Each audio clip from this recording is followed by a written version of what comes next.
একটা মুসলমানের বাচ্চা 365 দিনের এক বছরে কোনো দিন ফজরের নামাজ পড়ে না, এটা কিভাবে সম্ভব? আমার এটা মন চায় যে এটার উপরে একটা কি করি, বিশ্বাস করো মানে এটা কিভাবে, মানে এই কেমন মানুষের বাচ্চা, এই জানোয়ার, এত বড় জানোয়ার কেমনে হইল? আরে তে এত বড় শক্ত হারামি হইল কেমনে? আমার এটা মাথার ধরে না বিশ্বাস। বহুদিন আমি কতজনের কাছে কথা বলছি যে ভাই আমার এটা বুঝে ধরে না, আমি এটা বুঝি না কথা। এটা আরে কিরে কয়, এটা কি ধরনের মুসলমান,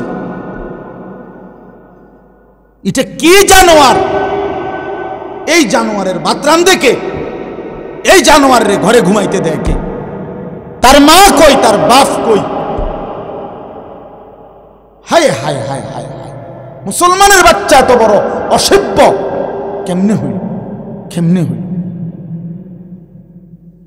একটা বাপ তো চিল্লাইয়া কান্দার কথা, গৈরাইয়া কান্দার কথা যে কিরে বাবা আমার জীবনের আর আছে কি?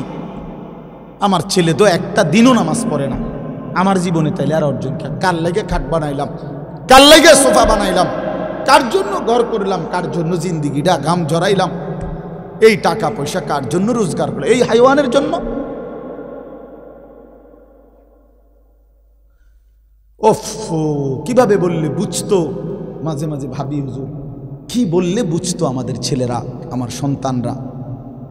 আল্লাহই ভালো জানে। চলো ভাইয়া, আমরা আমাদের চিল্লাইতেছি, আমাদের আহাজারি করতেছি, যদি কেউ ফিরে আসে, যদি কেউ বুঝে আসে। বাকি আমি আবারও বললাম, ছেলেরা অনেক রাত হয়েছে, আমার অনুরোধ বাবা, একটা ছেলে হইলেও বুঝছো এটা আসলে জীবন না বাবা। যে জীবনে সেজদা নাই ওই মানুষের বাচ্চা না, ওই শয়তান। সোজা কথা, যে সেজদা দেয় না সে শয়তান। এক কথায় সাফ একেবারে লিখকে দিলাম, সিল আছে, সিল মেরে দেবেন, আমার ব্যক্তিগত সিল আছে। ওই শয়তান হুজুর আছেন এখানে, কোরআনুল কারীম আল্লাহ বলছে যেদিন থেকে ইবলিস সেজদা দেয় নাই এর আগ পর্যন্ত তারে কেউ কোনোদিন ইবলিস বলেন, শয়তান বলে না। আগে তো সে হুজুর মুআল্লিমুল মালায়েকা ছিল। যেদিন সেজদা দেয় নাই সেদিন থেকে আল্লাহ বলছে আজকের থেকে তুই শয়তান,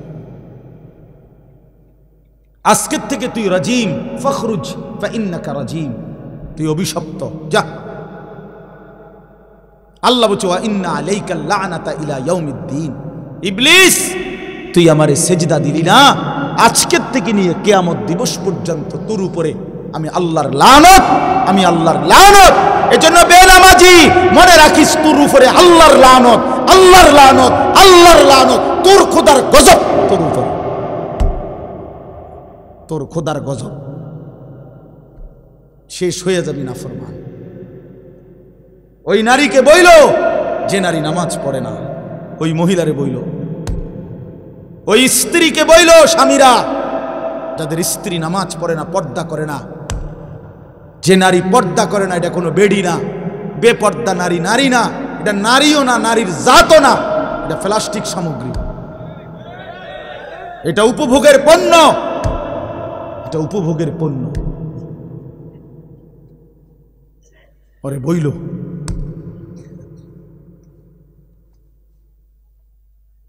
কোন যুক্তিতেই ইমানদার নাফরমান সন্তান, স্ত্রী, পুত্র, পরিজন বছরের পর বছর আমার আল্লাহর নাফরমানি করে যাবে, আর আমি এই ডাকাইতের লেগা বাড়ি করমু, ঘর করমু, দোয়ান করমু, বীর দেশের টিহা জমামু। বেড়ায় মুসলমান এত বেকুব হইবার কথা না, ওই বাপও বেকুব। হ্যাঁ, 100 হয় বেউকুফ, আর নইলে এটা দুনিয়া লুবি বাপ। তার কথা হইল যে নমাজ রোজার দরকার নাই, আমার টেহার দরকার। হ্যাঁ, তুই ফুতের নমাজ দিয়ে আমি কিতা করবো বেড়া, আমার টেহার দরকার, টেহা কামাই কর। আবার সুদে পারি, কিস্তিতে পারি, আমি টেহা ব্যবস্থা করে দিতে আছি, বিদেশ যা, পরে টেহা ফাটাইস, খালাস। আর নাই তো কোনো মুসলমান বাবা এটা মেনে নিতে পারবে না যে আমি মরে বাঁচে থাকতে বেটা তুই নামাজ পড়বি না, তোর জন্য আমার জিন্দিগির কামাই করুম। কেন কেন? এটা দায়িত্ব দিছে কেউ আপনারে? এটা আল্লাহ বলে নাই, রসুল বলে নাই, কোরআন বলে নাই যে কোনো নাফরমান সন্তান আল্লাহর অবাধ্য একটা সেজদা দেয় না, এই বেঈমানের জন্য কামাই করতে হবে আপনাকে, এটা আল্লাহ বলে নাই। আপনি নলে জিজ্ঞাসা করেন, কোরআনুল কারীমের মধ্যে আছে স্পষ্ট। নূহ আলাইহিস সালামকে আল্লাহ বলছে, ইয়া নূহ ইন্নাহু লাইসা মিন আহলিক ইন্নাহু আমালুন গায়রু সালিহ। এটা কোরআন শরীফের আয়াত না? ফালা তাসআলনি, হে নূহ, বেঈমান নাফরমান সন্তান, এটা তোমার সন্তান নয়, এটা বেআমল, আমালুন গায়রু সালিহ। ফালা তাসআলনি, এমন বেঈমান সন্তানের জন্য তুমি আমি আল্লাহর কাছে কিছু চেয়েও না। সরাসরি কোরআন শরীফের আয়াত, সূরা হুদের মধ্যে আছে। আল্লাহ বলছে, মানা করছে নাফরমান সন্তানের জন্য কিছু চাইও না, সাবধান। হ্যাঁ হুজুর দোয়া করেন, বহুত কষ্টে আল্লাহ আল্লাহ করে 12 লাখ টাকা ব্যবস্থা করে দিচ্ছে। আল্লাহ আল্লাহ করে বলে ব্যবস্থা করছে, টিয়া ব্যবস্থা করছে সুদে, কয় আল্লাহ আল্লাহ করে ব্যবস্থা করছে। মিথ্যুক টাকা দিয়ে লইলেন কিস্তিতে, টাকা লইল সুদে, টাকা লইল কিস্তিতে, আল্লাহ আল্লাহ করে বলে টেহা ব্যবস্থা করছে।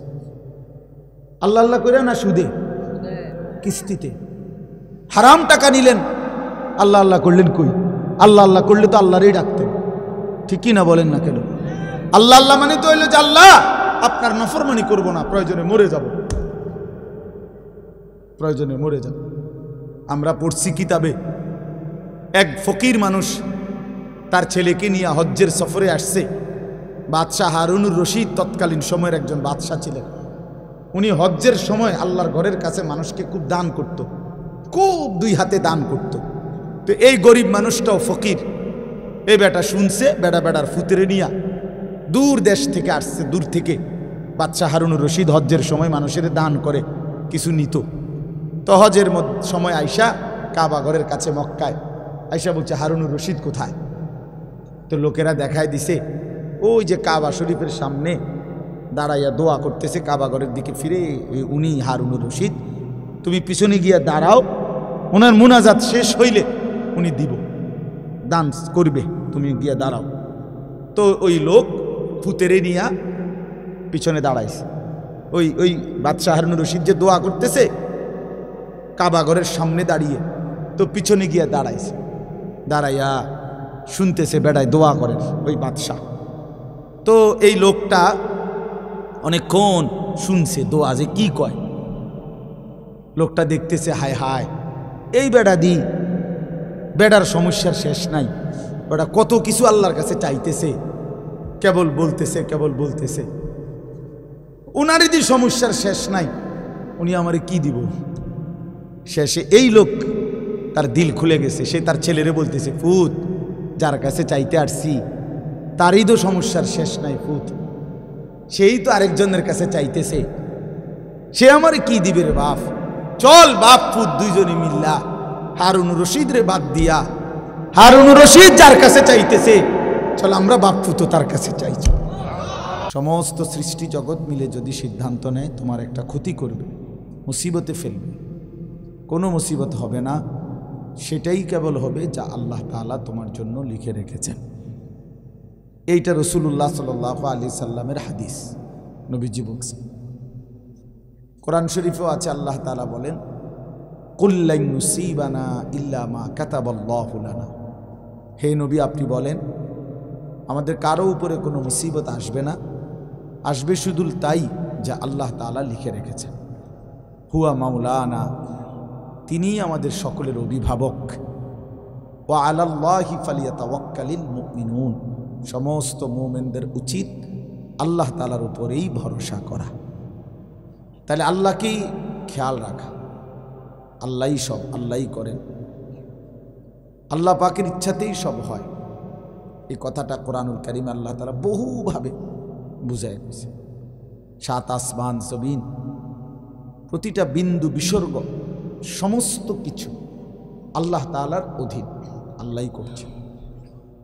ওয়া ইনদাহু মাফাতিহুল গায়ব লা ইয়ালামুহা ইল্লা হু, সমস্ত অদৃশ্যের চাবিকাঠি আল্লাহ বলেন যে আল্লাহরই হাতে, তিনি ছাড়া আর কেউই অদৃশ্যের কোনো বিষয়াদি জানেন না।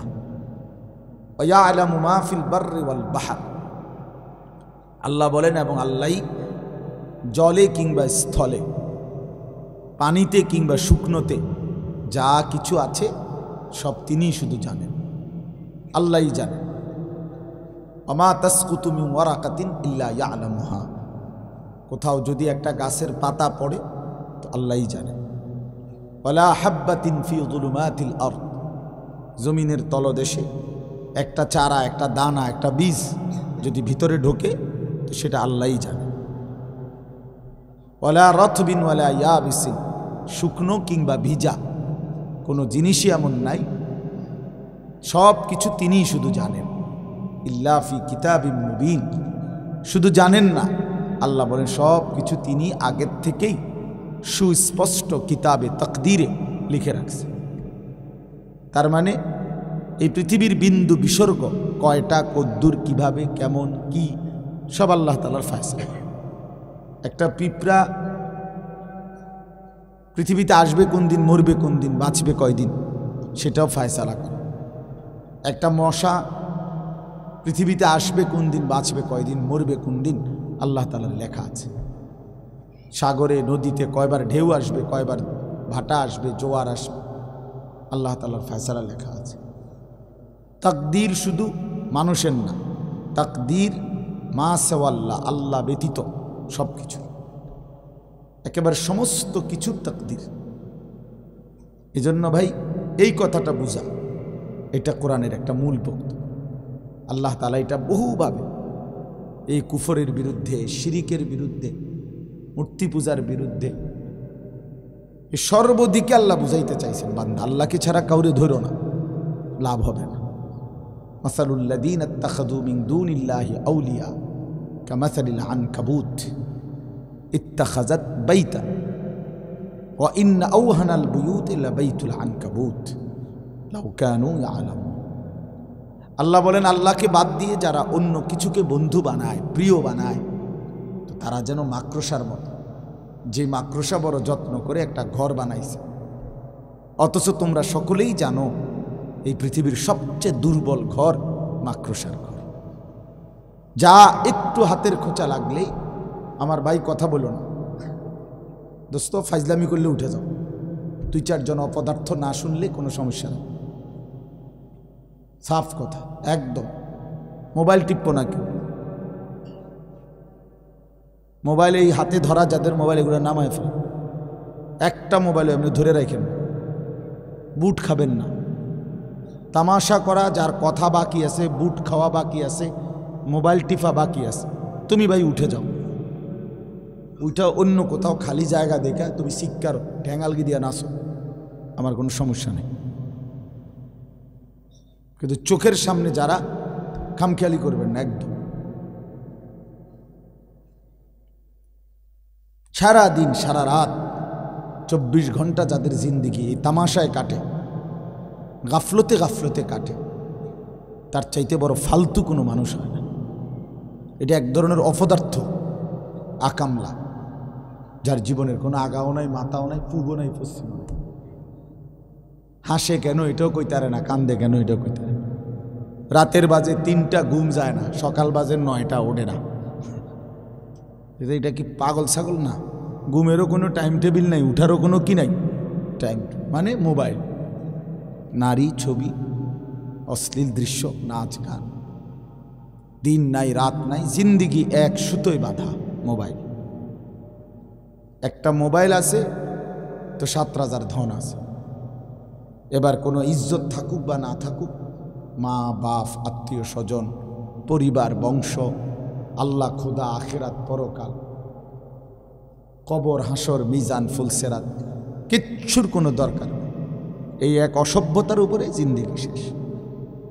আজকে ছেলেরা তোমরা এটাই বুঝে নিছো, তো বাকি ইনশাআল্লাহ মনে রাখো, আল্লাহ তোমাদেরকেও হায়াতে বাঁচাক, আমরা দোয়া করি। ও চিরেই দেখতে পারবা যে এর পিছনে সময় নষ্ট করলা যারা, 10 বছর পরে হলো, 20 বছর পরে হলো, একদিন মনে পড়বে যে আমি জীবনে বড় ভুল করছি, ভুল করেছি। ও চিরেই একদিন বুঝে আসবে, সেদিন আফসোস করতে হবে, কিন্তু কোনো লাভ হবে না। এমনকি হাসরের ময়দানের আফসোস তো আছেই, দুনিয়াতেও আফসোস মিলবে, দুনিয়াতেও আফসোস। কোরআন শরীফে আছে, আল্লাহ তাআলা বলেন, হাসরের ময়দানে বান্দা যখন জাহান্নাম দেখবে সবাই, তখন ইয়াউমাইদিন ইয়াতাযাক্কারুল ইনসান, প্রত্যেকটা মানুষ তার দুনিয়ার সব কথা মনে পড়বে। ওয়া আন্না লাহু যিকরা, কিন্তু আল্লাহ বলেন, বান্দা সেদিন মনে পড়ে কি লাভ হবে? বুঝে তো আসবে, মনে তো পড়বে, ফায়দা কি হবে, লাভ কি হবে? এজন্য ভাইয়া বুঝবা তুমি, আমিও বুঝবো, তুমিও বুঝবো। প্রতি ঘন্টা, মিনিট, সেকেন্ড, একটা সেকেন্ড আল্লাহ তাআলা হিসাবের বাহিরে নাই, হিসাবের বাইরে নেই। একটা সেকেন্ড, একটা মুহূর্ত, একটা নিঃশ্বাস হাসরের ময়দানে আমলনামার মধ্যে আসবে। আমি আর তুমি, আপনি আর আমি কতটা নিঃশ্বাস ফেলছেন, কতবার নিঃশ্বাস টানছেন, এটা আমলনামার মধ্যে হিসাব আসবে। আহসাহুল্লাহু ওয়া নাসু, আল্লাহ বলে, বান্দা আমি তোমার সব গুণে রেখেছি, তুমি ভুলে গেছো, তোমার মনে নাই, আমার হিসাব আছে। আহসাহুল্লাহ, আল্লাহ তাআলা গুণে রেখেছে। শুধু শুধু তামাশা, সারাক্ষণ বান্দরামি করতে মনছে, এটা কি জিন্দিগি? সারাদিন আড্ডা দেয়, একের সারাদিন একটা আরেকটারে লাথি দেয়, খোঁসা দেয়, টান মারে, এটা কয় বেডির কথা, বেডার কথা, অসভ্য কথা। হায় হায়, কি ধরনের ছেলে মানুষ! মুসলমানের বাচ্চা এত ফালতু কেমনে হয়? হায় হায় হায়, মা কি শিখাইলো, বাপ কি শিখাইলো, জীবনভর কি শিখলো, কিচ্ছু মনে নেই, শুধু নিজেদের সহপাঠী এবং সমবয়সীদের সাথে অসভ্যতা, নোংরা কথা, অশ্লীল কথা, উলঙ্গ ছবি, নাচ গান, মোবাইলের দৃশ্য, খালাস। পেটে ভোক লাগলে ভাত খায়, ফেসাবে ধরলে ফেসাব করে, টয়লেটে ধরলে বাথরুমে যায়, ঘুম আসলে ঘুমায় পড়ে। একজনে আমারে দেখাইছে কয়দিন আগে, আশ্চর্য কথা শুনে, তাহলে অবাক হবে। একজনে মোবাইলে আমার একটা ছবি দেখাইছে, একজন লোকে রাতের 3:30 বাজে, 4টা বাজে, ওই সময়ে যে নাক ডাকতেছে, মোবাইলটা, বড় মোবাইলটা যেমন ধরে রয়েছে শুয়ে ধরা, মানে কখন যে ঘুমাইছে, নাক ডাকতেছে, নাক ডাকতেছে, এটাও বোঝা যায় ওয়াজে। আরে মোবাইলের ছবিটা, হায় হায়, কি জীবন এটা! মানে হাতের থেকে এটা পড়ে নাই, তাও ধরে রয়েছে। এ কি জীবন ভাইয়া! এত গাফেল মানুষের জীবন হয়? মুসলমান এত গাফেল হয়? এজন্য এটা বোঝা উচিত, এটা বোঝা উচিত। যাই হোক, তো বলতেছিলাম, আল্লাহ তাআলা এই কথাটা বারবার বুঝাইতে চাইছেন কোরআনের, যে বান্দা আমারে বাদ দিও না, আমারে বাদ দিলে আর কিছু থাকে না, আমারে ধরে রাখলে সব হয়ে যায়।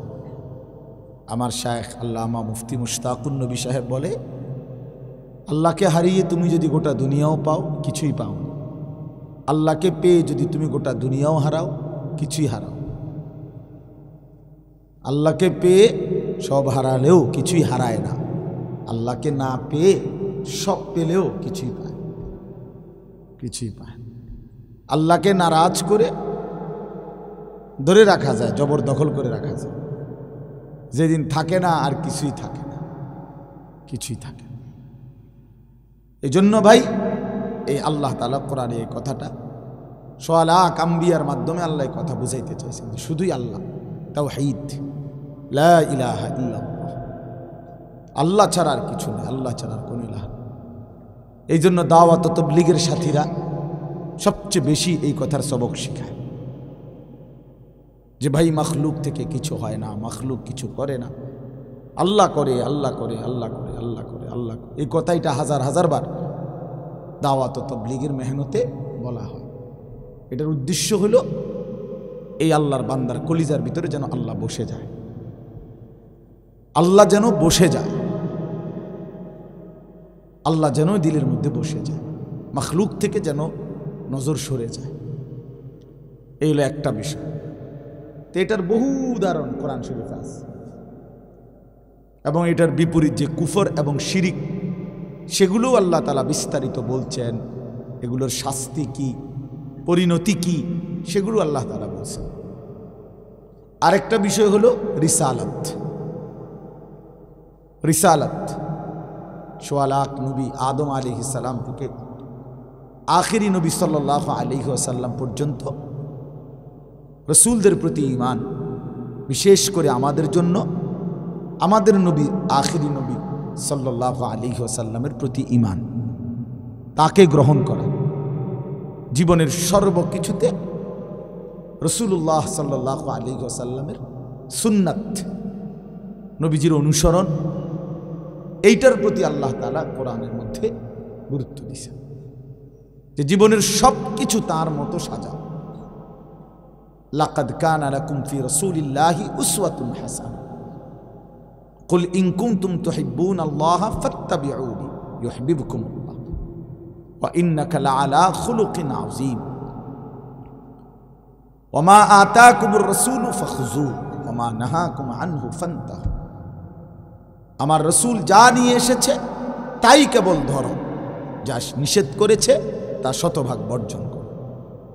এই জন্য মাথার চুল থেকে পায়ের নখ, ঘরের বারান্দা থেকে ভেতর, জিন্দিগির শুরু থেকে শেষ, উঠান থেকে রাজপথ, সর্ব জায়গায় জীবনের সমস্ত নড়াচড়া, হারাকাত সাকানাত মানে নড়াচড়া, স্থিরতা, সব কিছু রাসূলুল্লাহ সাল্লাল্লাহু আলাইহি ওয়াসাল্লামের সুন্নাত মোতাবেক গঠন করো। এটা রাসূলকে গ্রহণ করো, তাকে মেনে নাও, তাকে অনুসরণ করো। এটা কোরআনুল কারীমের দ্বিতীয় বক্তব্য। এটা আল্লাহ তাআলা বারবার বলতে চাইছেন, নবী সাল্লাল্লাহু আলাইহি ওয়াসাল্লামও বলতে চাইছেন, বারবার বুঝাইছেন, বারবার বুঝাইছেন। এটা আমাদের জীবনে প্রচণ্ডভাবে অনুপস্থিত, আমারও আপনাদের। মানে আমাদের সব সময় জোর করে দুইটা চারটা সুন্নাত বুঝাইতে, মানাইতে কষ্ট হয়ে যায়। বিদআত, সামাজিক কুপ্রথা, মানুষের দেখাদেখি কাজ, এইটা আমাদের মধ্যে খুব দ্রুত বুঝে আসে। অথচ আমরা মুসলমান, আমাদের কিশোর যুবক তরুণরা বুঝতেই চায় না, এদের জেহানের মধ্যেও নাই যে প্রিয় নবী সাল্লাল্লাহু আলাইহি সাল্লামের অনুসরণ, আদর্শ, সুন্নাতের আলাদা কোনো মূল্য আছে, এটা বুঝতেই চায়। চুল, জামা, শার্ট, প্যান্ট, লেবাস, পোশাক, শরীর, সর্বকিছুতে আল্লাহর নবী সাল্লাল্লাহু আলাইহি ওয়াসাল্লামের সুন্নাত অধিকাংশ যুবকের কাছে, কিশোরের কাছে, নারীর কাছে, পুরুষের কাছে অনুপস্থিত। একটা দস্তরখান খুঁজে পাইতে কষ্ট হয়, কিন্তু টেবিল, ডাইনিং টেবিল সবখানে পাওয়া যায়। একটা মেসওয়াক খুঁজে পেতে কষ্ট হবে, কিন্তু ব্রাশ একবার ছোট বাচ্চাটারও আছে। 6 বছরের, 3 বছরের বাচ্চাটারও কি আছে? ব্রাশ আছে। ঘরের সদস্য যতজন, ব্রাশ ততটা, কিন্তু সুন্নাত নাই। সুন্নাত নাই। শত শত লাখ লাখ ছেলে, তাদেরকে জিজ্ঞাসা করেন, বাবা প্রত্যেকেই তো কোনো না কোনো মডেলে চুল কাটাইছে, কিন্তু রাসূলুল্লাহ সাল্লাল্লাহু আলাইহি সাল্লামের মতো করে কখন বানাইবে? জানবে, জানেও, দুশ্মনের কাছে পরাজিত। আমি তো প্রায় বলি, ছেলেরা তোমরা যাদের চুল ইহুদি, খ্রিস্টান, কাফের, মুশরিক, বেঈমান, তাদের মতো তোমরা পরাজিত, তোমরা হেরে গেছো, দুশ্মনের কাছে হেরে গেছো, কাফেরের কাছে পরাজিত। কারণ কাফেরের সামান্য চুলের কাছে হেরে গেলা, তো তুমি আর করবা কি? একটা প্যান্টের কাছে হেরে গেলা, একটা শার্টের কাছে হেরে গেলা, তো তোমার এই দিয়ার হবে কি? ইসলামের জন্য আর কি হবে তোমার? এই জন্য ভাই, বাবা, আমি আপনি সবাই এটা ভাবা উচিত। আমাদের জিন্দিগি, আল্লাহ তাআলা কোরআনে বলছে, লাকাদ মান্নাল্লাহু আলাল মুমিনিনা ইয বাআসা ফীহিম রাসূলাম মিন আনফুসিহিম। আল্লাহ বলেন, ঈমানদারগণ, মুমিনদের উপরে আমি আল্লাহর সবচেয়ে বড় নিয়ামত, দয়া, অনুগ্রহ যে আমি তাদের জন্য আমার রাসূলকে দিয়েছি। ভাত মাছ চাল ডাল, স্ত্রী সন্তান, ঘর দালান বিল্ডিং, টাকা পয়সা, এগুলো তো বান্দা আমি সবাইকে দিছি। কাফের বেঈমান মুশরিক হিন্দু বৌদ্ধ তাদেরকেও দিছি। এগুলো তো আহামরি কিচ্ছু না, কিচ্ছু না। ভাত তরকারি তো খাদ্য পানীয়, ঘুম আহার নিদ্রা এ তো জন্তু জানোয়ারেরও পূরণ হয়, কুকুর বিড়ালেরও পূরণ হয়, কাফের বেঈমানেরও পূরণ হয়। তো তোমরা মুমিন, তোমরা আমার ইমানদার বান্দা, আমি আল্লাহ তোমাদের জন্য জান্নাত বানাইছি। আর সেই জান্নাতে দেওয়ার জন্য পুরাপুরি জান্নাতের পুরাটা বুঝাইয়া দেওয়ার জন্য আমার কলিজার টুকরা রাসূল তোমাদেরকে দিয়ে দিয়েছে। ধরো আমার বন্ধুকে নাও, বন্ধুর মতো নিজেকে সাজাও, আমি আল্লাহর কাছ থেকে জান্নাত বুঝে নাও।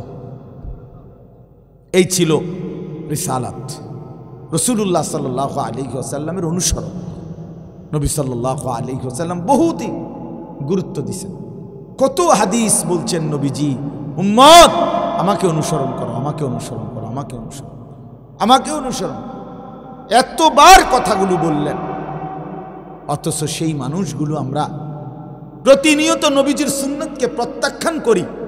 এরপরে আমরা কোন লজ্জায় সেই নবীর কাছে সুপারিশের জন্য দাঁড়াবো? আল্লাহর নবী সাল্লাল্লাহু আলাইহি ওয়াসাল্লাম বলবেন, বেশরম, আরে বেহায়া, আমি এতবার বললাম আমার কথা পাত্তা দিলি না। 30 বছর ধরে যেই মানুষটার মুখে দাড়ি নাই, এই লোকটা কিভাবে নবীজির সামনে দাঁড়াবে? কথা বলেন। 60 বছর বয়সেও যে বুড়া মিয়া বিড়ি খায়, এই দুর্গন্ধওয়ালা বিড়িখোর, সে কিভাবে দাঁড়াবে নবীজির সামনে? কিভাবে দাঁড়াবে? যিনি 1 সেকেন্ডের জন্য দুর্গন্ধ পছন্দ করতেন না, আর আপনি 60 বছরে বিড়ি সিগারেটের এই দুর্গন্ধ ছাড়লেন না। এর চাইতে বেশরম মানুষ আর কি হতে পারে বলেন? এই লোকটা কিভাবে দাঁড়াবে সুপারিশের জন্য? তোমরা ছেলেরা বলো, বাবা 365 দিনে, 1 বছরে, খোদার একটা বছরে কোনোদিন যারা ফজরের নামাজ পড়লা না, তুমি কেমনে দাঁড়াইবা? আজ যদি তোমার মৃত্যু হয়, কেমনে দাঁড়াইবা বাপ? কিভাবে আল্লাহর সামনে, রাসূলুল্লাহ সাল্লাল্লাহু আলাইহি ওয়াসাল্লামের সামনে দাঁড়াইবা? নবী সাল্লাল্লাহু আলাইহি ওয়াসাল্লাম তো আমলনামা দেখবেন, উম্মতের আমলনামা দেখবেন। এই যে আমি এখন দেখছি, সবাই তো কাগজ দেখবে না, তো নবীজি আমলনামা দেখবে। তো নবী যখন দেখবে, উম্মত এটা কি আমলনামা, কি আমলনামা এটা? ফজরের নামাজ, বছরের পর বছর 5 ওয়াক্ত নামাজ নাই, 30 বছর সুদের ব্যবসা করছো, 30 বছর ওজনে কম দিছ, 30 বছর ধরে, 60 বছর ধরে আল্লাহর নাফরমানি করে গেছে উম্মত। ওই নামাজ কই? হালাল উপার্জন কই? স্ত্রীর পর্দা কই? ছেলেটার নামাজ কই? ঘরের মধ্যে প্রতিনিয়ত রঙিন টেলিভিশন, এটা কি আমলনামা নিয়ে আসছে উম্মত? আমার মতো সর্বশ্রেষ্ঠ রাসূলের উম্মত এমন হয়? তুমি আমার এত বড় বেইজ্জতি কেমনে করলা? আমি তো 23টা বছর উম্মত তোমাদের জন্য কেঁদেছিলাম। এশার নামাজের পরে দাঁড়াইছি উম্মত, তো এক কানতে কানতে, চোখের পানি ফেলতে ফেলতে, আর তোমাদের জন্য দোয়া করতে করতে ফজরের আজানের সময় হয়েছে। আম্মাজান আয়েশা বলছে, নবীজির 2টা পাও ফুলে গেছে, হাত্তা তাওয়াররামাত কাদামা। আমি তো উম্মত তায়েফের পাথরের আঘাতে পিঠটা চালনির মতো ছিদ্র বানায় ফেলছি। কি পরিমাণ রক্ত ঝরাইছি আমি, আমার জুতার সাথে পাও লেগে জুতা খুলতে কষ্ট হয়েছে রক্তের কারণে। ক্ষুধার কষ্টে আমি পেটে 2টা পাথর বাঁধছি। উহুদের দান দান করা শহীদের রক্ত নিয়ে আমি ময়দানে পড়েছিলাম ঘন্টার পর ঘন্টা বেহুশ হয়ে। 3 মাস আমার চুলায়, আমার কোনো বিবির চুলায় আগুন জ্বলে নাই। এত রক্ত, এত চোখের পানি, এত ক্ষুধার কষ্ট বিনিময়ে এই আমলনামা দেখবো আশা ছিল মতো হুজুর আমার জিন্দিগি যদি কেউ আমার মন চায় মাঝে মধ্যে যে মানে এটা গবেষণা করি মানে পিএইচডি করি এটার উপরে যে একটা মুসলমানের বাচ্চা 365 দিনের এক বছরে কোনো দিন ফজরের নামাজ পড়ে না, এটা কিভাবে সম্ভব? আমার এটা মন চায় যে এটার উপরে একটা কি করি, বিশ্বাস করো মানে এটা কিভাবে, মানে এই কেমন মানুষের বাচ্চা, এই জানোয়ার, এত বড় জানোয়ার কেমনে হইল? আরে তে এত বড় শক্ত হারামি হইল কেমনে? আমার এটা মাথার ধরে না বিশ্বাস। বহুদিন আমি কতজনের কাছে কথা বলছি যে ভাই আমার এটা বুঝে ধরে না, আমি এটা বুঝি না কথা এটা। আরে কিরে কয় এটা কি ধরনের মুসলমান, এটা কি জানোয়ার? এই জানোয়ারের বাতরান দেখে এই জানোয়ারের ঘরে ঘুমাইতে দেখে, তার মা কই, তার বাপ কই? হায় হায় হায় হায় হায়, মুসলমানের বাচ্চা এত বড় অসভ্য কেমনে হইল, কেমনে হইল? একটা বাপ তো চিল্লাইয়া কান্দার কথা, গৈরাইয়া কান্দার কথা যে কিরে বাবা আমার জীবনের আর আছে কি? আমার ছেলে তো একটা দিনও নামাজ পড়ে না, আমার জীবনে তাইলে আর অর্জন কি? কার লাগে খাট বানাইলাম, কার লাগে সোফা বানাইলাম, কার জন্য ঘর করলাম, কার জন্য জিন্দিগিটা ঘাম ঝরাইলাম, এই টাকা পয়সা কার জন্য রোজগার করলাম? এই হাইওয়ানের জন্য? ওফ, কিভাবে বললে বুঝতো? মাঝে মাঝে ভাবি হুজুর কি বললে বুঝতো আমাদের ছেলেরা, আমার সন্তানরা? আল্লাহই ভালো জানে। চলো ভাইয়া, আমরা আমাদের চিল্লানি চিল্লাইতেছি, আমাদের আহাজারি করতেছি, যদি কেউ ফিরে আসে, যদি কেউ বুঝে আসে। বাকি আমি আবারও বললাম, ছেলেরা অনেক রাত হয়েছে, আমার অনুরোধ বাবা, একটা ছেলে হইলেও বুঝছো এটা আসলে জীবন না বাবা, যে জীবনে সেজদা নাই ওই মানুষের বাচ্চা না, ওই শয়তান। সোজা কথা, যে সেজদা দেয় না সে শয়তান, এক কথায় সাফ একেবারে লিখে দিলাম। সিল আছে, সিল মেরে দেবেন, আমার ব্যক্তিগত সিল আছে। ওই শয়তান হুজুর আছেন এখানে, কোরআনুল কারীম আল্লাহ বলছে যেদিন থেকে ইবলিস সেজদা দেয় নাই এর আগ পর্যন্ত তারে কেউ কোনোদিন ইবলিস বলেন, শয়তান বলে না। আগে তো সে হুজুর মুআল্লিমুল মালায়েকা ছিল। যেদিন সেজদা দেয় নাই সেদিন থেকে আল্লাহ বলছে আজকের থেকে তুই শয়তান, আজকের থেকে তুই রাজিম, ফখরুজ ফাইন্নাকা রাজিম, তুই অভিশপ্ত, যা।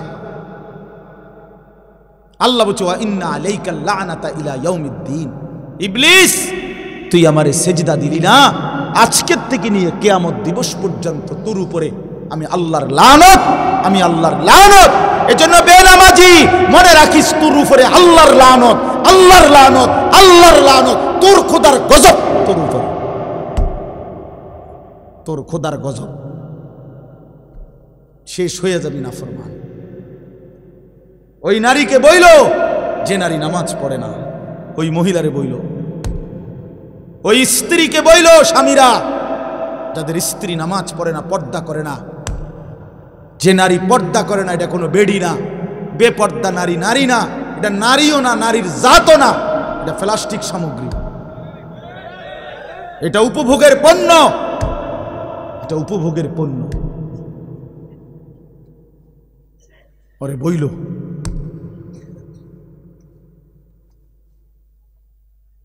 কোন যুক্তিতেই ইমানদার নাফরমান সন্তান, স্ত্রী, পুত্র, পরিজন বছরের পর বছর আমার আল্লাহর নাফরমানি করে যাবে, আর আমি এই ডাকাইতের লেগা বাড়ি করমু, ঘর করমু, দোয়ান করমু, বিদেশের টিহা জমামু। বেড়ায় মুসলমান এত বেকুব হইবার কথা না, ওই বাপও বেকুব। হ্যাঁ, 100 হয় বেউকুফ, আর নইলে এটা দুনিয়া লুবি বাপ। তার কথা হইল যে নমাজ রোজার দরকার নাই, আমার টেহার দরকার। হ্যাঁ, তুই ফুতের নমাজ দিয়ে আমি কিতা করবো বেড়া, আমার টেহার দরকার, টেহা কামাই কর। আবার সুদে পারি, কিস্তিতে পারি, আমি টেহা ব্যবস্থা করে দিতে আছি, বিদেশ যা, পরে টেহা ফাটাইস, খালাস। আর নাই তো কোনো মুসলমান বাবা এটা মেনে নিতে পারবে না যে আমি মরে বাঁচে থাকতে বেটা তুই নামাজ পড়বি না, তোর জন্য আমার জিন্দিগির কামাই করুম। কেন? কেন? এটা দায়িত্ব দিছে কেউ আপনারে? এটা আল্লাহ বলে নাই, রসুল বলে নাই, কোরআন বলে নাই যে কোনো নাফরমান সন্তান আল্লাহর অবাধ্য একটা সেজদা দেয় না, এই বেঈমানের জন্য কামাই করতে হবে আপনাকে, এটা আল্লাহ বলে নাই। আপনি নলে জিজ্ঞাসা করেন, কোরআনুল কারীমের মধ্যে আছে স্পষ্ট। নূহ আলাইহিস সালামকে আল্লাহ বলছি, ইয়া নূহ ইন্নাহু লাইসা মিন আহলিক ইন্নাহু আমালুন গায়রু সালিহ। এটা কোরআন শরীফের আয়াত না? ফালা তাসআলনি, হে নূহ, বেঈমান নাফরমান সন্তান, এটা তোমার সন্তান নয়, এটা বেআমল, আমালুন গায়রু সালিহ। ফালা তাসআলনি, এমন বেঈমান সন্তানের জন্য তুমি আমি আল্লাহর কাছে কিছু চেয়েও না। সরাসরি কোরআন শরীফের আয়াত, সূরা হুদের মধ্যে আছে। আল্লাহ বলছে, মানা করছে নাফরমান সন্তানের জন্য কিছু চাইও না, সাবধান। হ্যাঁ হুজুর দোয়া করেন, বহুত কষ্টে আল্লাহ আল্লাহ করে 12 লাখ টাকা ব্যবস্থা করে দিচ্ছে। আল্লাহ আল্লাহ করে বলে ব্যবস্থা করছে, টিয়া ব্যবস্থা করছে সুদে, কয় আল্লাহ আল্লাহ করে ব্যবস্থা করছে। মিথ্যুক টাকা দিয়ে লইলেন কিস্তিতে, টাকা লইল সুদে, টাকা লইল কিস্তিতে, আল্লাহ আল্লাহ করে বলে টেহা ব্যবস্থা করছে। আল্লাহ আল্লাহ করে না সুদে, কিস্তিতে। হারাম টাকা নিলেন, আল্লাহ আল্লাহ করলেন কই? আল্লাহ আল্লাহ করলে তো আল্লাহরই ডাকতেন, ঠিকই না বলেন না কেন? আল্লাহ আল্লাহ মানে তো হইল যে আল্লাহ আপনার নাফরমানি করব না, প্রয়োজনে মরে যাব,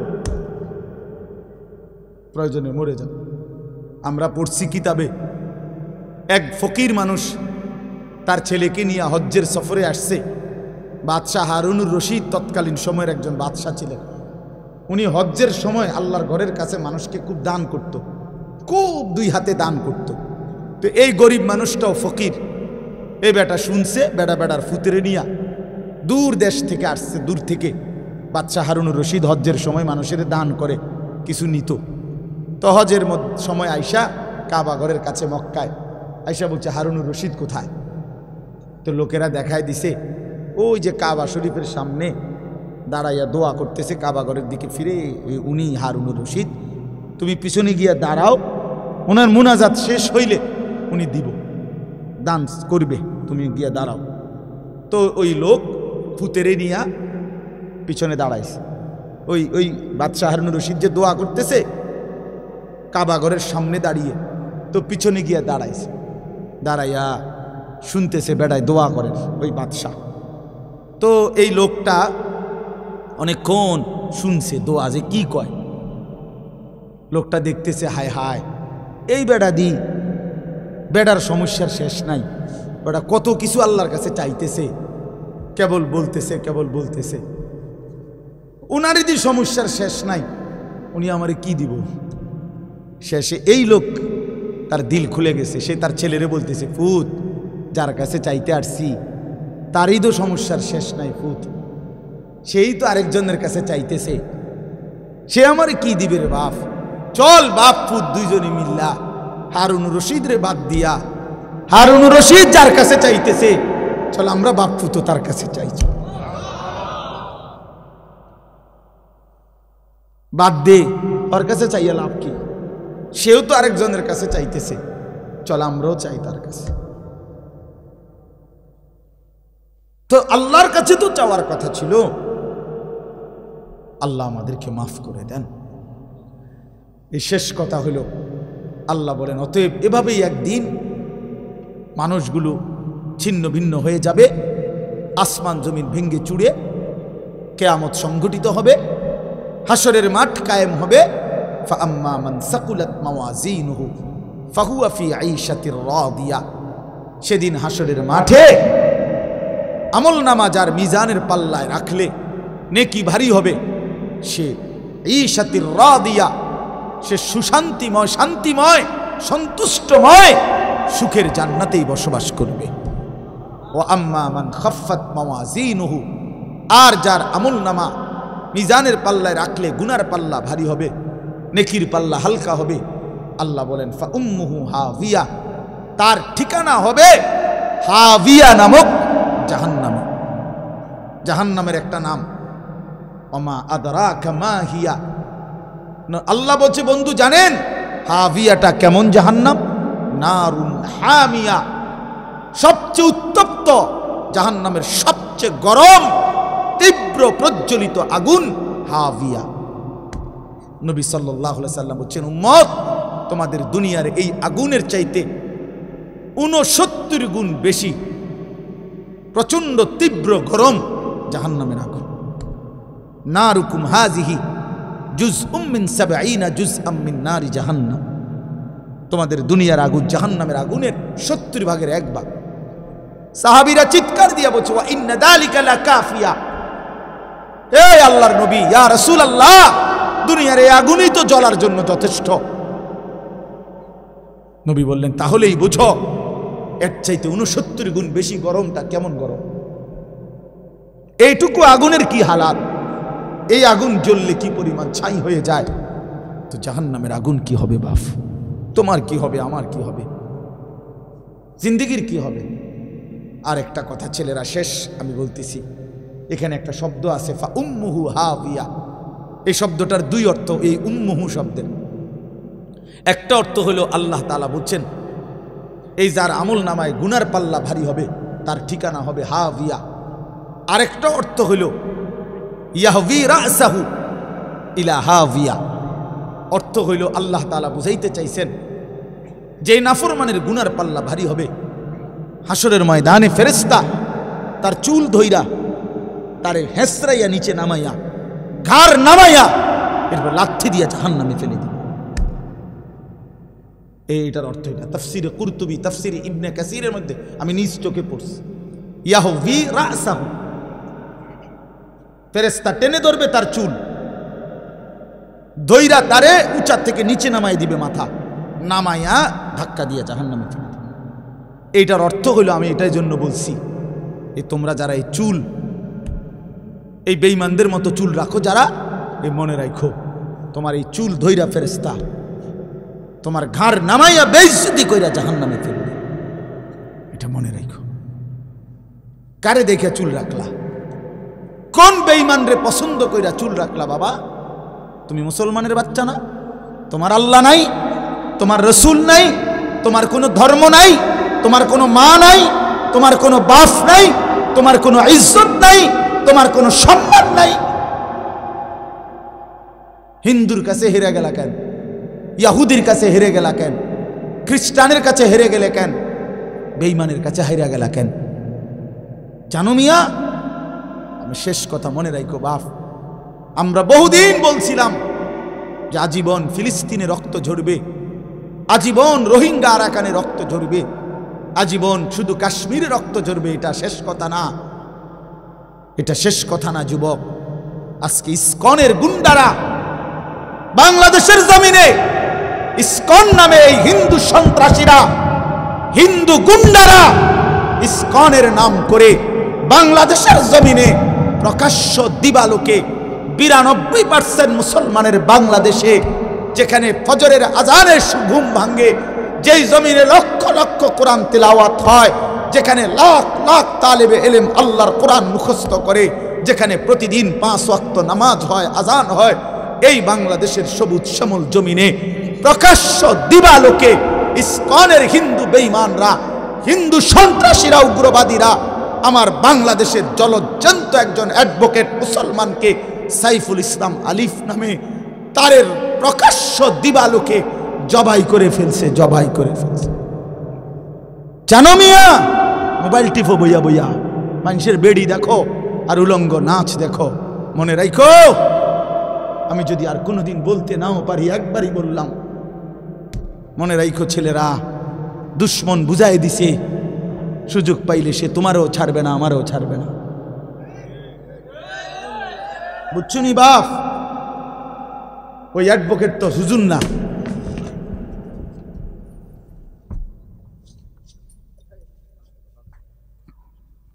ওই অ্যাডভোকেট তো হুজুর না।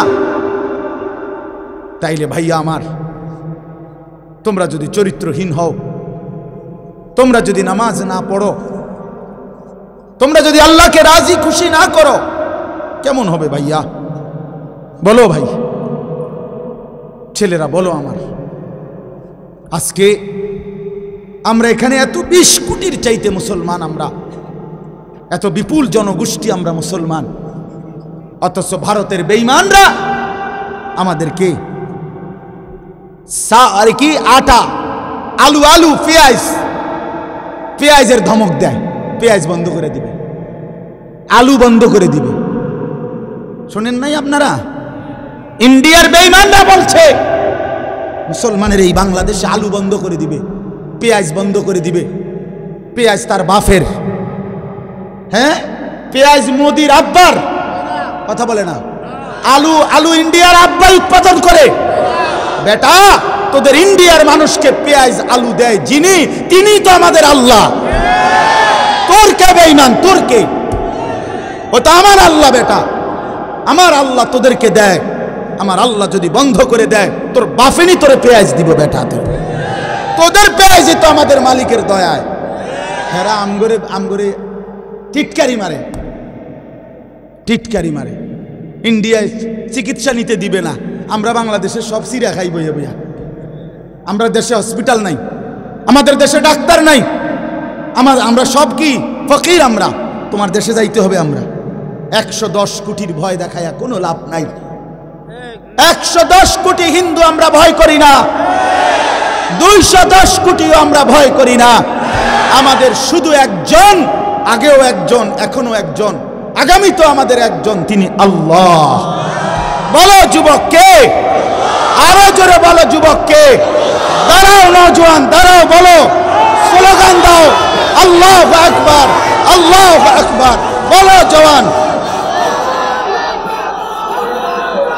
জোরে বলো, জোরে বলো, জোরসে বলো, আরো জোরে বলো।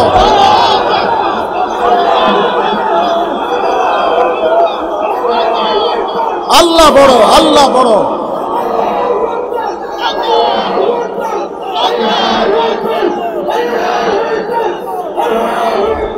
বসো, বসো। আল্লাহ বড়, আল্লাহ বড়। এদেশ ইসকনের না, এদেশ মুসলমানের, এদেশ কোরআনের। আমরা আজান দিয়ে ঘুম থেকে জাগি, তোদের মতো বেঈমান ভ্যাঁ ভ্যাঁ করো, তোদের এসব ভ্যাঁ ভ্যাঁ শূন্য আমরা জাগি না। আমাদের জমিন আজানের জমিন, আমাদের জমিন কোরআনের জমিন, আমাদের জমিন ইসলামের জমিন। কোন বেঈমান যুবক তোমাদের কাছে আমার আমানত। হাইরা যাবা না মুসলমান। ইমানদার হারে না, ইমান মরে যায় না, ইমান মরে না। ইনশাআল্লাহ তোমরাই আগামী দিনের জন্য এই স্বাধীনতা সার্বভৌমত্বের বাংলাদেশের প্রতি ইঞ্চি জমিন হেফাজত করবা তোমরা ইনশাআল্লাহ। বলো ইনশাআল্লাহ। আমি আমানত দিলাম তোমাদের কাছে। কোনোভাবেই ওরা ধমক দেয়, ওরা আমাদের এই করে ফেলবে, সেই করে ফেলবে। বেটা, এই পুরা উপমহাদেশ, বাংলাদেশ, ভারত, পাকিস্তান, পুরাটা 550 বছর এক টানা মুসলমানরা শাসন করেছে। কারে হুঙ্কার দাও? হ্যাঁ, কারে দাও? বেটা, 110 কোটি হিন্দু হয়ে গেছে, 130 কোটি হিন্দু হয়ে গেছে। কি হয়েছে বেটা? ইসলামের ইতিহাসে, পৃথিবীর ইতিহাসে মুসলমান কখনোই সংখ্যাগরিষ্ঠ ছিল না, মুসলমান কমই ছিল, কিন্তু বিজয় মুসলমানেরই হয়েছে। কোরআনে আছে, কাম মিন ফিআতিন কালিলাতিন গালাবাত ফিআতান কাসীরা। কম সংখ্যকই বিজয় লাভ করেছে অধিক সংখ্যকের উপরে। 60,000 কাফেরের মোকাবেলায় হযরত ওমর রাদিয়াল্লাহু তাআলা আনহুর জামানায় ইয়ারমুকের তৃতীয় যুদ্ধে, আমরা নিজে কিতাবে পড়ছি ইতিহাসে, ইয়ারমুক একটা জায়গা আরব দেশের অনেক দূরে, পারস্যের কাছে। 3 বার সেখানে খ্রিস্টান বাহিনীর সাথে মুসলমান সাহাবীদের যুদ্ধ হয়েছিল। তৃতীয়বারের যুদ্ধে খ্রিস্টান বাহিনী ছিল 60,000। হযরত ওমর রাদিয়াল্লাহু তাআলা আনহু মদিনায় পরামর্শ বসছিলেন যে 60,000 কাফেরের মোকাবেলা কয়জন পাঠাবে সৈন্য। তখন সাহাবীরা পরামর্শ দিছে, কেউ বলছে 6,000, কেউ বলছে 3,000, এমনি এমনি বলতেছিল। সর্বশেষ ওমর রাদিয়াল্লাহু তাআলা আনহু হযরত খালিদ ইবনুল ওয়ালিদকে জিজ্ঞেস করছিল। উনি ছিলেন খালিদ, 60,000 দুশমনের মোকাবেলায় মদিনা থেকে কয়জন পাঠাইতাম? হযরত খালিদ ইবনুল ওয়ালিদ বলছে, আমিরুল মুমিনিন, একা খালিদকে পাঠাইলেই চলে, খালিদকে পাঠাইলেই চলবে। হযরত ওমর রাদিয়াল্লাহু তাআলা বলছে, বলো কি খালেদ, একাই চলবে? তুমি একাই যুদ্ধ করবা? বলো কি তুমি? তো তিনি বলছে, ইয়া আমিরুল মুমিনিন, আমি এটা অহংকার করে বলি নাই, আমি বলছি এই কারণে যে আমার নবী বলছে, মাসালুল্লাযী ইয়াযকুরু রাব্বাহু ওয়াল্লাযী লা ইয়াযকুরু রাব্বাহু কামাসালিল হায়্যি ওয়াল মাইয়িত। যারা আল্লাহকে স্মরণ করে তারা জীবিত, যারা আল্লাহকে স্মরণ করে না তারা মৃত। 60,000 বেঈমান তো এমনি মুর্দা, জীবিত তো কেবল আমি। জীবন্ত তো আমি, শুধু আমি আল্লাহরে ডাকি, আমি তো শুধু জীবিত। ওই তো এমনি মুর্দা, ওই 60,000 কি আর 60 লাখ কি? আল্লাহু আকবার, আল্লাহু আকবার। আল্লাহ আমাদের সন্তানদেরকে, আগামী যুবকদেরকে এমন ঈমান দান করেন। ইসলাম হারবে না ইনশাআল্লাহ, কোরআন হারবে না ইনশাআল্লাহ। দেখবা একদিন ইনশাআল্লাহ, তোমরা বাইচা থাকলে আল্লাহ তোমগরে হায়াত দারাজ করেন, দেখবে একদিন, শুনবা একদিন ফিলিস্তিন বিজয় হয়েছে, ইসরায়েলের কুত্তারা হাইরা গেছে ইনশাআল্লাহ। দেখো, শুনবা একদিন, শুনবা রোহিঙ্গা মুসলমানরা বিজয়ী, বার্মার কুত্তারা হেরে গেছে। একদিন শুনবা কাশ্মীর বিজয় হয়েছে, ভারতের আধিপত্যবাদ, পৌত্তলিকতাবাদ হেরে গেছে। শহীদ সাইফুল ইসলাম আলিফের রক্তের উপর ইনশাআল্লাহ ইসকন নিষিদ্ধ হবে।